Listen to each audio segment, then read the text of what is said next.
So an interesting point I wanted to make on peerless transaxles. The axle seal in these 1-inch axle peerless transaxles is always on the inside of the case. You can see it is in this donut on the 2300 here that is sandwiched between the axle tube and the case. There's also an O-ring that goes around here to seal it around there. On the 820s, something kind of similar. These needle bearing housings here have a square O-ring generally in each side of them. So these act as the axle seals. Everything from here out runs dry. This bearing acts as a sealed unit to itself. Pretty generally, I'll put some silicone on these axles and slide the bearing over it, or slide it over some green Loctite to seal it better so there doesn't get any water in here. Same thing with the 2300s. It's the same bearing on the outside, and you can see this one. This is an old axle tube, but it had some water in it.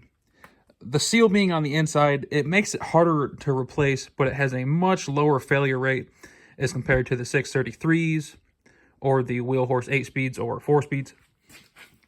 You can see here this 633 case, that seal is absolutely roached because it got stuff wrapped up in it. Fence wire or grass or anything really. That one there, still pretty all right. I was careful with it when I was taking the axle out. But that one was already roached. So, yeah, just an interesting point to make. When people put straight axles through 820s, pretty generally they wind up with a key the full length of it. And, of course, it leaks out there and it leaks out there. And they try mostly to seal it here, putting silicone in the keyway. But I guess that's about the best you could do with a straight axle. Besides having an axle with the keys cut, the keyways cut only where you need them. Like the straight axle that's in Mutt right now does not leak at all. That 820 is just sealed up perfectly because it only has a keyway here, here, and there.